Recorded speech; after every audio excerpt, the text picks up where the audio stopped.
Բարի լույս սիրելիներս, օրհնյալ Կիրակի բոլորիդ։ Քանի որ ես այս պահին գտնվում եմ Երուսաղեմում, ուզեցի որ անպայման հաղորդակից լինեք այս Կիրակի խորհրդին։ Այսօր պիտի խոսեմ ձեզ Հիսուսի կատարած առաջին հրաշքի մասին, որ նկարագրված է Հովհաննեսի ավետարանի 2-րդ գլխում։ Գալիլեա հասնելու երրորդ օրը Կանա քաղաքում հարսանիք կար, եւ Հիսուսի մայրն այնտեղ էր։ Հարսանիքին հրավիրվեցին նաև Հիսուս եւ իր աշակերտները։ Եվ երբ գինին պակասեց, մայրը Հիսուսին ասաց. «Գինի չունեն»։ Եվ Հիսուս նրան ասաց. «Ինչ ես ուզում ինձանից, ով կին, իմ ժամանակը դեռ չի հասել»։ Նրա մայրը սպասավորներին ասաց. «Ինչ որ ձեզ ասի, արեք»։ Այնտեղ կային քարե 6 թակույկներ հրեաների սովորության համաձայն մաքրվելու համար։ Նրանցից յուրաքանչյուրը շուրջ 100 լիտր տարողություն ուներ։ Հիսուս նրանց ասաց. «Լցրեցեք այդ թակույկները ջրով», եւ լցրեցին բերնեբերան, եւ ասաց նրանց. «Հիմա վերցրեք եւ տարեք սեղանապետին»։ Եվ նրանք տարան։ Եվ երբ սեղանապետը ճաշակեց գինի դարձած ջուրը, ու չէր իմանում թե որտեղից է, բայց սպասավորները, որոնք ջուրը լցրին, գիտեին, խոսեց Փեսայի հետ ու ասաց. «Ամեն մարդ նախ ընտիր գինին այդ մատուցում, եւ երբ հարբած են, այն ժամանակ վատը, իսկ դու ընտիր գինին մինչև հիմա պահել ես»։ Հիսուս այս առաջին նշանն արեց Գալիլեա Կանա քաղաքում որպես սկիզբը նշանների եւ հայտնեց իր փառքը, ու նրա աշակերտները հավատացին նրան։ Ամենագեղեցիկ հրաշքներից մեկն է, որ Հիսուս կատարեց, սիրելիներ։ Գալիլեա հասնելու երրորդ օրը հարսանիք էր։ Մեծ ընկյուրեղ Երուսաղեմիցի հայրապետն ասում է, որ երրորդ օրը ցույց տալու համար, որ այստեղ գրված է, ուզում է ասել, որ Հիսուսի ամեն օրը լցված էր գործով, նա ամեն օր աշխատանք ուներ կատարելու։ Այսինքն այն նախորդ օրերին Հիսուս քարոզել էր, խոսել էր մարդկանց, եւ այս երրորդ օրն է, որ ինքը եկել էր հարսանիքին մասնակցելու։ Ամեն մեկ օրը մեր, որ բարիքի համար չէ, դա կորսված օր է, սիրելիներ։ Հիսուս իր օրինակով ցույց է տալիս, որ մենք ամեն օր պետք է աշխատենք, գործենք Աստծո փառքի, մեր փրկության եւ մարդկանց կյանքը բարիքով եւ ուրախությամբ լցնելու համար։ Հարսանիքին հրավիրված էր Հիսուս, իր աշակերտները, բայց Աստվածամայրն էլ այնտեղ էր։ Եթե Հիսուսի պարագային ավետարանիչն ասում է հրավիրված էր, ապա մենք չգիտենք, թե Մայրամաստվածածին ինչպես էր այնտեղ, բայց կարող ենք հասկանալ, որ կամ ընտանիքի մոտ ու հարազատ բարեկամ էր, կամ հարսի կամ Փեսայի կողմից էր եկած այնտեղ։ Ինչը նշանակում է, որ նա ներկա է այնտեղ, որտեղ ուրախություն կա, եւ մասնակից է մեր կյանքի բոլոր ուրախություններին կամ բոլոր առիթներին։ Բայց Հիսուսի պարագային ասում է, որ հրավիրված է։ Ինչ է սա նշանակում, սիրելիներ։ Հիսուս ուզում է յուրաքանչյուր մեկիս կյանքում ներկա լինել, բայց մինչև քրիստոնյան հավատացյալը ինքը Հիսուսին չհրավիրի իր կյանք, չի կարող Հիսուս այնտեղ ներկա լինել։ Սա ցույց է տալիս նաև, որ Հիսուսի համար խորտ չէ ուրախության մասնակից լինել։ Նա նշանակում, որ ինքը ուրախության Աստվածն է եւ ինքն էլ ուզում է իր ստեղծած մարդու հետ ուրախանալ եւ նրա ուրախության բաժնեկիցն ու կիսողը լինի։ Ինչ է սա նաև խորհրդանշում հոգևոր իմաստով։ Հիսուս եւ իր աշակերտները առաջին եկեղեցին էին, առաջին հետևորդներն էին, որ եկան մեր կյանք Քրիստոսի բերած օրհնությունը բերելու։ Հարսանիքը եկեղեցին է, հարսը եկեղեցին է, Քրիստոս Փեսան, այսինքն դու Փեսային պիտի հրավիրես քո կյանք, որպեսզի Քրիստոս գա եւ քո կյանքը լցնելու։ Ինչքան լավ է, երբ որ մարդկանց ուրախության ժամանակ Հիսուս ինքը ներկա է։ Ցավոք սրտի այսօրվա հարսանիքների ժամանակ Քրիստոս ներկա չէ։ Երբեմն հարսն ու Փեսան կանգնած են խորանի առջև, խոստումներ են տալիս, որ իրար պիտի սիրեն, անբաժան կյանքով պիտի ապրեն, մինչև մահը չբաժանի, բայց Հիսուս ներկա չէ այդ արարողությանը։ Մարդիկ եկեղեցում են հավաքված, բայց եկեղեցու Տերը, Թագավորն ու Իշխանը եկեղեցուն չէ, որովհետև մենք նրան չենք հրավիրում մեր կյանք ասելու, որ Տեր, արի քո ներկայություն մեր կյանքը նախ օրհնությամբ լցրու, երջանկությամբ լցրու, հետո պահիր ու պահպանիր այն ամենը, ինչ որ փոխանցել ես մեզ։ Երբեմն նաև տեսնում ենք այդ հարսանյաց արարողությունների ժամանակ ցոփ ու շվայտ կերուխումը, հարբեցողությունը, պարերը, նույնիսկ երբեմն դիվային երաժշտությունը, ցավոք սրտի մեր կյանքից դուրս են մնացել հոգևոր երգերը, փառաբանական աղոթները, որ պետք է կատարվեն հարսի ու Փեսայի ընտանեկան կապը ավելի ամրացնելու, զորացնելու եւ Տիրոջ օրհնության մեջ պահելու համար։ Ուրեմն սովորենք, որ հրավիրենք Հիսուսին մեր կյանք, որպեսզի Հիսուս գա եւ մասնակից լինի։ Չգիտես ինչու հանկարծ հարսանիքի մի պահին նրանց գինին պակասեց։ Այն ժամանակվա հարսանիքները մի քանի օր էր տևում եւ մարդիկ երկար պատրաստվում են, որպեսզի մի քանի օր ուրախություն անեին։ Սուրբ Գիրքը չի ասում, թե Աստվածամայրը որտեղից իմացավ, որ գինի չունեն, բայց եկավ իր որդուն Հիսուսին ակնկալությամբ ասաց, որ գինի չունեն, գինին վերջացել է։ Սա ցույց է տալիս, որ Աստվածամայրը, որ լցված էր Սուրբ Հոգով, ոչ միայն հղության պահին, այլ ամբողջ կյանքը Սուրբ Հոգով լեցուն անցկացրեց, Սուրբ Հոգու ներկայություն ունեցող մարդը գիտի իր դիմացին նեղությունները, կարիքները, ցավը, վիշտը եւ ինքը ամեն բան անում է այդ մարդուն օգնելու համար։ Այնպես էլ Աստվածամայր, երբ որ տեսավ հարսանիքի կարևոր հատվածում գինի չունեն, այսինքն ուրախությունը վերջանում է, մոտեցավ Հիսուսին խնդրելու ուրախության համար։ Մենք գիտենք, որ գինին Սուրբ Գրքի մեջ ներկայացնում է որպես ուրախության միջոց, եւ այս ուրախությունը որ չկա, Սուրբ Հայրերն ասում են, որ սա հрья ժողովուրդներ վեր, այսինքն օրենքները, կանոնները, որ պահում են ավանդություններ, որ պահում են, այլևս ուրախություն չէր բերում մարդկանց։ Այնպես էլ այսօրվա քրիստոնյաները, եթե միայն քրիստոնեական սովորություններն են պահում, դա որոշակի ժամանակ հետո այլևս իրենց ուրախություն չպիտի պատճառի։ Մարդը, որպեսզի միշտ ուրախ լինի, ինքը պետք է Քրիստոս ուներ կյանքի մեջ եւ Հիսուսին մոտենալով Աստվածամայրը նաեւ Հիսուսին ինքն է հրավիրում մարդկանց ուրախությունը լինելու համար եւ Քրիստոս գալիս է մեր կյանք այդ ուրախությունը մեզ պարգևելու համար։ Ինչքան որ Աստվածամայրը վստահ էր, որ պիտի կատարի իր որդին իր խնդրանքը, մենք հանկարծ Հիսուսի պատասխանի վրա զարմանում ենք։ Հիսուս ասում է. «Մայր, մեզ ինչ, իմ ժամանակը դեռ չի հասել»։ Հովան Ոսկեբերյան հայրապետը շատ գեղեցիկ մի խոսք ունի, ասում է. «Մայր, դու գիտես, որ ես քո որդին եմ եւ նաեւ քո արարիչն եմ, բայց հարսանքավորները չգիտեն։ Թող իրենք գան եւ խնդրեն։ Մեկ բան է, երբ որ դու ես ուրիշի ուրախության համար խնդրում, մեկ այլ բան, երբ որ ուրիշն է ինք իր ուրախության համար մոտենում Քրիստոսին եւ Քրիստոսին խնդրում։ Մեր կյանքի մեջ է լինում է, չէ՞ որ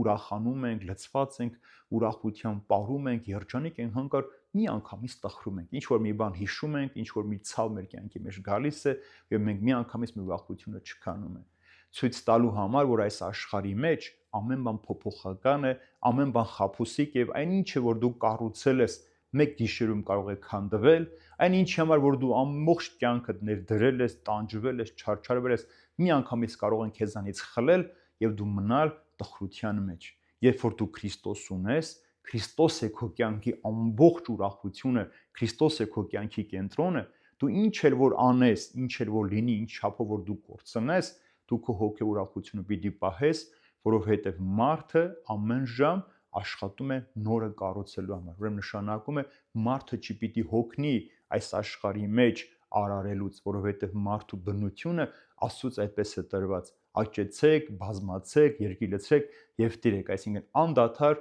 դու պիտի մասնակից լինես արարչագործությանը։ Եթե որևէ մեկին մեզանից այսպես պատասխան տային, սիրելիներ, մենք անպայման պիտի թողնենք ու հեռանայինք, բայց հակառակ Հիսուսի պատասխանին Աստվածամայրը շրջվում է սպասավորներին եւ ասում. ինչ որ ասի, արեք։ Ինձ համար, սիրելիներ, սա նախ եւ առաջ առաջին բարեխոսական աղոթքն է, որ Աստվածամայրը իր զավակին բարեխոսում է ուրիշների ուրախության համար։ Երկրորդը Աստվածամոր այս խոսքի մեջ պատգամ կա. որդիս ինչ որ ձեզ ասի, արեք, մի հապաղեք, մի ծուլացեք, մի տկարացեք, մի թուլացեք, անպայման Քրիստոսի խոսքը կատարեք։ Նորից եմ ասում, եթե մեզանից որևէ մեկին այսպիսի պատասխան տային, որ մեզ ինչ, մեր ինչ գործն է, ինչու ես խառնվում, մենք կհիասթափվեինք եւ նույնիսկ կնեղանայինք կամ գուցե խռով պահենք, կթողնենք ու կհեռանայինք։ Բայց հակառակ այս ամենին Աստվածամայրը հասկացավ, որ ամեն բան իր ժամանակին պիտի լինի։ Մենք մարդիկս անհամբեր ենք, չենք սիրում համբերել, մենք ամեն բան ուզում ենք մի անգամից կատարվի, բայց Հիսուս մեզ սովորեցնում է, որ համբերությամբ ամեն բան իր ժամանակին պիտի կատարվի։ Եվ ինչ արեցին սպասավորները։ Այնտեղ կային 6 թակույկներ, որոնք ջուր են լցնում մարդկանց մաքրության համար։ Երբ որ քո տուն հյուր էր գալիս հրեաների ժամանակ, պետք է ջուր լցնեն, այդ ձեռքերը, ոտքերը լվանային, հետո գային տուն քո սեղանին նստեին։ Հիսուս հրամայեց, որ անպայման այդ թակույկները ջրով լցնեն, բերնեբերան։ Ինչի համար, որպեսզի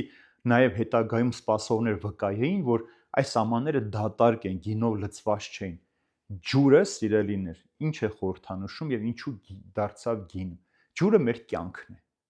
Բայց մեր կյանքը որպեսզի ուրախություն դառնա, մենք պիտի գինի օգտագործենք մեր կյանքի մեջ, այսինքն Քրիստոս պիտի գա։ Մենք լվանում ենք, մաքրվում ենք, բայց փրկվում ենք Հիսուս Քրիստոսով։ Լցրեցին ջուրը եւ Հիսուս ոչ մի բառ չասեց։ չաղոթեց, չհրահամայեց, ոչ մի բան չասաց, այլ մեն ասաց. հիմա տարեք այս ամենը, տվեք սեղանապետին, թող համտեսի։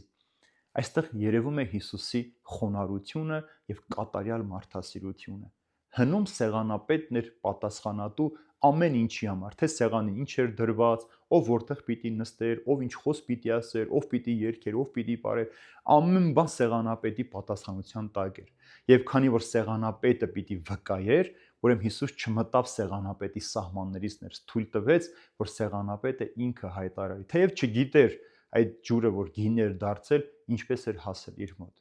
Երբ սեղանապետը վերցրեց, համտեսեց, չգիտեր ոչ մի բան, բայց սպասավորները գիտեին, դառնում է Փեսային եւ ասում է. գիտես, ասում է, երբ որ մարդիկ դեռ խմած չեն, տանտերը լավ գինն է հյուրասիրում, երբ որ հարբած են արդեն վատն է տալիս, բայց դու հակառակն արեցիր։ Սեղանապետը չգիտեր, որ սա հրաշք էր, բայց համտեսեց հրաշքը եւ միանգամից ճանաչեց, որ այս գինին տարբեր է աշխարհի գինիներից։ Ինչ անում աշխարհը մեզ հետ, սիրելիներ։ Աշխարհը մեզ նախ գրավում է, գեղեցիկ ներկայացնում է, գեղեցիկ գովազդներով մեր ճաշակը, մեր հոտոտելիքը, մեր շոշափելիքը, մեր համտեսը, մեր ամեն ինչը շոյում է, մենք գայթակղվում ենք, գնում ենք ճաշակում ենք, որ հետո ավելի լավը պիտի դա, բայց հակառակ, երբ որ ճաշակում ենք իր հրամցրածը, մենք հայտնվում ենք մեղքի մեջ, ինքը սկսում է արդեն իր աղբով կերակրել մեզ։ Բայց Քրիստոս հակառակը, ինչքան որ դու կյանքի տիղմի մեջ թաղվում ես, թաթախվում ես, մեղքի ճահիճն ես մտնում, Հիսուս քեզ ամեն անգամ ավելի լավն է առաջարկում, որպեսզի այդ ճահիճից դուրս գաս։ Եվ դառնալով Փեսային, սեղանապետը կարծես ամեն մեկիս է անդրադառնում, որ այսինչ ես արել դու, ինչու ես Քրիստոսի լույսը, ավետարանը, Աստծո խոսքը պահել, թաքցրել եւ ուրիշ բանով ես կերակրվում։ Ինչու ես դու Քրիստոսի բերած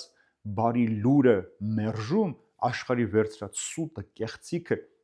բերում քեզ կերակրում եւ այդ կերակրով դու թունավորում ես ոչ միայն քեզ, այլև քո ամբողջ կյանքը եւ ճշմարտությունը։ Եվ ճաշակեցին, տեսան եւ Քրիստոս փառավորեց իր հրաշքը, առաջին հրաշքը ցույց տվեց եւ ասում է աշակերտները հավատացին նրան։ Ցավոք սրտի այսօր էլ այդպես է, սիրելիներս, մարդիկ հրաշքներ են փնտրում Աստծուն հավատալու համար, բայց Աստված հրաշքներ չի փնտրում մեզ կատարում, մեզ զարմացնելու համար, Աստված հրաշքներ գործում է մեզ փրկելու համար։ Եթե դու չես ուզում լույսը տեսնել, գեղեցկությունը տեսնել, նկատել, դրանով ապրել, ինչքան էլ հրաշքներ քո շուրջը կատարվեն, դու ոչ մի բան չպիտի տեսնես ու չհասկանաս։ Դու ամեն անգամ պիտի փնտրես այն ինչը որ քեզ է պետք։ Ամեն անգամ ինչ պիտի փնտրես, որ քեզ ցածրացնում է, նվաստացնում է լույսը մերժելու համար։ Դրա համար երբ որ կարդում ենք Հովհաննեսի ավետարանի առաջին գլուխ, ասում է լույսը եկավ աշխարհ, բայց մարդիկ խավարն ավելի սիրեցին։ Մենք խավար այսօր շատ ենք սիրում։ Ինչու՞, որովհետև խավարի մեջ մենք սիրում ենք գործել մարդկանց աչքից հեռու, մոռանալը, որ երկնքում կա մի աչք, որ երբեք չի փակվում, անդադար մեզ է նայում, հսկում է մեզ, որպեսզի մեղքի մեջ չընկնենք։ Եվ այսօր այս խորհրդի մեջ կարևոր 3 պատգամները որոնք են, սիրելիներ։ Նախ Աստվածամայրը, ինչ որ ասի, լսեք, կատարեք։ Սա ամենամեծ պատգամն է քրիստոնյային։ Առաջին անգամ Հիսուսի մկրտության ժամանակ հայրը վկայեց ասելով. դա իմ սիրելի որդին է, հետևեք նրան։ Հիմա Աստվածամայրն է ասում. ինչ որ ասի, արեք։ Ուրեմն ինչ որ Հիսուս մեզ ասում է, մեզ խոսում է, մենք պետք է կատարենք եւ ապրենք, ոչ թե ձևականությամբ, ոչ թե քրիստոնեական սովորության համաձայն, ինչ որ մեզ փոխանցվել է ժառանգաբար, բայց մենք դրա կրողը չենք, բայց ուզում ենք մտնենք այլ բեռի տակ, այլ ինչ որ պիտի անես, սիրով պիտի անես։ Երկրորդ, Հիսուս գալիս է այս աշխարհի դառնության փոխարեն մեզ ուրախություն հրամցնելու։ Մենք ուզում ենք այդ հոգև ուրախությամբ ապրենք, թե ուզում ենք աշխարհի դառնության մեջ լինել։ Ուրախություն ու տխրություն այս աշխարհի մեջ, Դավիթ մարգարեն ասում է, հարազատ քույրերի պես այցելում են մեզ։ Եթե մենք ուզում ենք տխրության մեջ, դառնության մեջ, մեղքը մեզ ամեն օր պիտի քաշի այնտեղ եւ մենք պիտի գնանք այնտեղ։ Եթե ուզում ենք ուրախության մեջ, մենք պիտի գնանք դեպի Քրիստոս։ Եվ երրորդ գլխավոր պատգամը այստեղ Հիսուս հրավիրված էր իր աշակերտներով այդ հարսանիքին։ Այս կյանքը հարսանիքն է Տիրոջ։ Մենք Քրիստոսի եկեղեցու հարսի զավակներն ենք։ Մինչև որ դու Քրիստոսին չհրավիրես քո կյանք, Քրիստոս չի կարող քո կյանք ուրախությամբ լցնել։ Քանի դու դեռ Քրիստոսին չես հրավիրել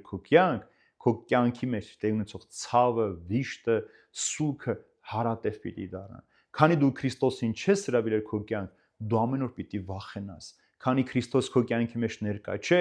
դու պիտի կասկածես այս աշխարհի մեջ, վախով պիտի ապրես այս աշխարհի մեջ, եւ վերջապես, քանի դեռ Հիսուս քո կյանքի մեջ հրավիրված չէ, դու անգամ սիրելուց պիտի հրաժարվես։ Եթե Քրիստոս քո կյանքի մեջ ներկա է, դու դառնում ես սիրո մարդը, եւ այդ սերը դրսևորումներ ունի, իսկ առանց սիրո դրսևորումների մարդը չի կարող Քրիստոսին հաղորդակից լինել եւ ճանաչել ճշմարտությունը։ Եվ ինչպես որ աշակերտները հավատացինք, թող սա էլ մեզ պատճառ դառնա,